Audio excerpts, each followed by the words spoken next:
আজকের এই দারুণ ইন্টারেস্টিং ব্যাখ্যামূলক পর্বে সবাইকে স্বাগত।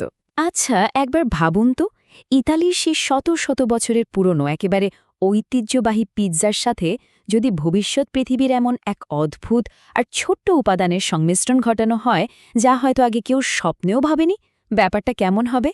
ঠিক এমনই এক অবিশ্বাস্য আর চমকপ্রদ খাবারের গল্প নিয়ে আজ আমরা হাজির হয়েছি। কিন্তু মূল গল্পে যাওয়ার আগে আপনাদের কাছে আমার একটা ছোট প্রশ্ন। আচ্ছা, পোকা দিয়ে তৈরি পিৎজা খাওয়ার কথা শুনলে কি কেউ সত্যি সেটা এক কামড় অন্তত খেতে চাইবে? প্রশ্নটা শুনেই হয়তো অনেকের মনে একটা অদ্ভুত কৌতূহল জাগছে, তাই না? একদিকে ইতালির রন্ধন শিল্পের সবচেয়ে পবিত্র খাবার পিৎজা, আর অন্যদিকে ঝিঝি পোকার তৈরি ময়দা। এই দুইয়ের যে চরম বিপরীতমুখী একটা মেলবন্ধন, সেটা আসলেই এক দারুণ উত্তেজনার জন্ম দেয়। তো চলুন আমাদের প্রথম পর্বে ঢোকা যাক, যেখানে আমরা কথা বলবো এই অদ্ভুত উপাদানটি নিয়ে।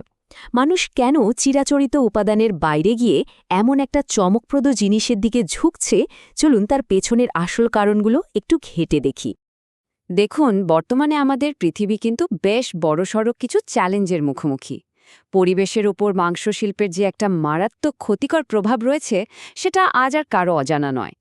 এর পাশাপাশি বিশ্বে যে হারে জনসংখ্যা বাড়ছে, তাদের সবার জন্য পর্যাপ্ত প্রোটিনের যোগান দেওয়া একটা বিশাল সমস্যা হয়ে দাঁড়িয়েছে। আর ঠিক এই দুটো বড় সংকটের সমাধান হিসেবেই বিজ্ঞানীরা এবং খাদ্য উদ্ভাবকরা নতুন আর টেকসই কিছু বিকল্প খুঁজছেন। তারা মাংসের এমন একটা বিকল্প চাইছেন যা পরিবেশ বান্ধব হবে, আবার পুষ্টিকর হবে। আর এভাবেই এই ছোট্ট পরিবেশ বান্ধব পোকাগুলোর কদর কিন্তু ধীরে ধীরে বাড়তে শুরু করেছে। আর এই পোকা বিপ্লবের একেবারে সামনের সারিতে আছে নিউট্রিনসেক্ট নামের একটি ইতালীয় স্টার্টআপ। জোজে চানি এবং তার এক বন্ধু মিলে ইতালির কেন্দ্রভাগে মন্টেকাসিয়ানো নামের একটা জায়গায় পুরনো এক গোদামে এই কোম্পানিটি গড়ে তুলেছেন। শুনলে অবাক হবেন, মানুষের খাওয়ার জন্য তারা সেখানে রীতিমতো হাজার হাজার ঝিঝি পোকা পালন করছেন। এই ছোট্ট পরিবেশ বান্ধব পোকাগুলোকে পিৎজা টপিং হিসাবে ব্যবহার করার যে অভিনব উদ্যোগ, জোজে চানি মূলত তার এই খামারের মাধ্যমে সেটাকে বাস্তবে রূপ দিচ্ছেন। এবার আসা যাক আমাদের দ্বিতীয় পর্বে, এই ক্রিকেট ফ্লাওয়ার বা ঝিঝি পোকার ময়দার পিছনের বিজ্ঞান নিয়ে। চলুন দেখি এই অতি সাধারণ দেখতে ধূসর পাউডারটার মধ্যে আসলে কি এমন চমৎকার পরিবেশগত আর পুষ্টিগত ম্যাজিক লুকিয়ে আছে। এই স্লাইডটার সবচেয়ে আকর্ষণীয় দিক হলো এই পোকাগুলোর পুষ্টিগুণ। এই ছোট্ট প্রাণীগুলো কিন্তু প্রোটিনের এক বিশাল পাওয়ার হাউস। সবচেয়ে অবাক করা বিষয় কি জানেন? ঝিঝি পোকা দিয়ে তৈরি এই ময়দাতে প্রায় 60% থাকে প্রোটিন। মানবদেহের জন্য প্রয়োজনীয় পুষ্টির এতটা বড় একটা অংশ যখন এই ক্ষুদ্র পতঙ্গ থেকে পাওয়া যাচ্ছে, তখন সেটা ভবিষ্যৎ পৃথিবীর খাদ্য নিরাপত্তার জন্য আসলেই একটা যুগান্তকারী ব্যাপার। শুধু যে প্রোটিন তা কিন্তু নয়, পরিবেশের জন্য এটা দারুণ একটা স্বস্তির খবর। একটু তুলনা করে বলি, 1 কেজি ঝিঝি পোকা উৎপাদনের জন্য মাত্র 5 লিটার পানির প্রয়োজন হয়। অন্যদিকে 1 কেজি গরুর মাংস উৎপাদনের জন্য প্রয়োজন হয় 15 লিটার পানি। বুঝতেই পারছেন, জলবায়ু পরিবর্তনের বিরুদ্ধে এই লড়াইয়ে পানির এই বিশাল সাশ্রয় সত্যি এই ছোট্ট পোকাগুলোকে এক শক্তিশালী যোদ্ধায় পরিণত করেছে। আর এই খামারের উৎপাদন ক্ষমতা শুনলে আপনি চমকে যাবেন। মাত্র 1 কেজি ঝিঝি পোকার ময়দা তৈরি করতে প্রায় 10,000 পোকার প্রয়োজন হয়। আর জোসে চানি প্রতি মাসে 2 টান ক্রিকেট ফ্লাওয়ার বা ঝিঝি পোকার ময়দা উৎপাদন করছেন। ভাবা যায়? চলতি বছরের শুরুতেই ইতালি সরকার মানুষের খাদ্য হিসেবে এই পোকা ব্যবহারের আনুষ্ঠানিক অনুমোদন দিয়ে দিয়েছে। আর এই অনুমোদনের পর থেকে অর্ডারের এত বিশাল চাপ তৈরি হয়েছে যে খামারটি সেই বিপুল চাহিদা সামলাতে রীতিমতো হিমশিম খাচ্ছে। তো এবার আমাদের তৃতীয় পর্বে আমরা খামারের ভেতরের দৃশ্যটা একটু দেখব। সবচেয়ে কৌতূহলের জায়গা হলো এই পোকাগুলোর চাষাবাদ প্রক্রিয়া আসলে কেমন। চলুন খামারের ভেতরে একটু উকি দিয়ে দেখি কিভাবে একেবারে বৈজ্ঞানিক উপায়ে এই ঝিঝি পোকাগুলো পালন করা হচ্ছে। মজার ব্যাপার হলো, এই বিশাল ফার্মের যাত্রা কিন্তু শুরু হয়েছিল জার্মানি থেকে আমদানি করা মাত্র 10,000 ঝিঝি পোকা দিয়ে। আর এটাই ছিল বিদেশ থেকে তাদের প্রথম এবং একেবারে শেষ আমদানি।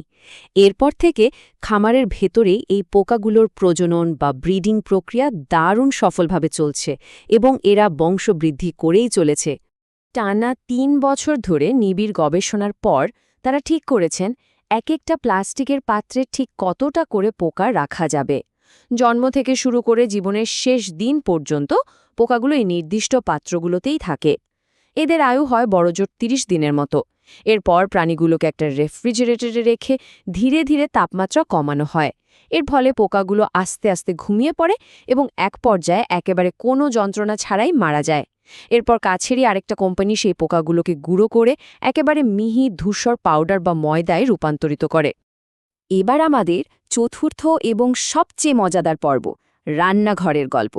চলুন দেখি এই ধূসর পাউডারটা কিভাবে সোজা রান্নাঘরে পৌঁছে যাচ্ছে।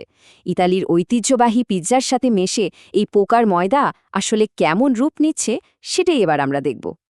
রোমের ঠিক উপকণ্ঠেই কার্লো দেল বুয়েনো নামের একজন তার নিজের পিৎজেরিয়ায় এই ঝিঝি পিৎজা নিয়ে দারুণ সব এক্সপেরিমেন্ট করছেন। তার মতে প্রচলিত পিৎজার যে ডো বা মন্ড তাতে সর্বোচ্চ 15% ক্রিকেট ফ্লার যোগ করা উচিত।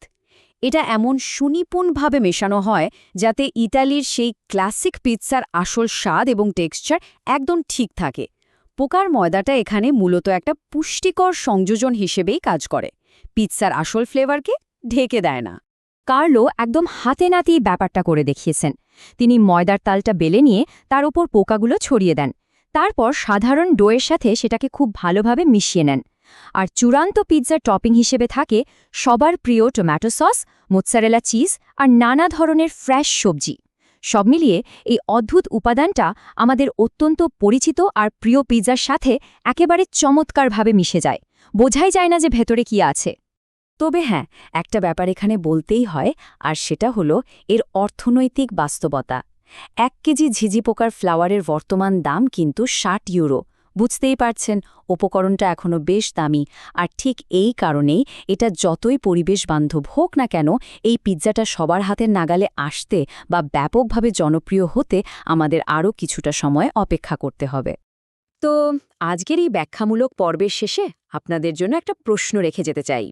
পরিবেশের কথা মাথায় রেখে জলবায়ু পরিবর্তনের বিরুদ্ধে লড়তে তৈরি এই 60 ইউরো মূল্যের 1 স্লাইস ঝিঝি পোকার পিৎজা আপনারা কি কেউ একবার অন্তত পরখ করে দেখতে চাইবেন? খাদ্যের ভবিষ্যৎ, পৃথিবীর স্থায়িত্ব আর আমাদের রুচির এই যে একটা অদ্ভুত লড়াই শুরু হলো, এর ফলাফল শেষ পর্যন্ত কি দাঁড়াবে সেটা ভাবলেই কিন্তু দারুণ কৌতূহল জাগে। আজকের বিশ্লেষণটা আমরা এখানেই শেষ করছি। খুব শিগগিরই নতুন কোনো চমকপ্রদ বিষয় নিয়ে আবারও কথা হবে। ভালো থাকবেন সবাই।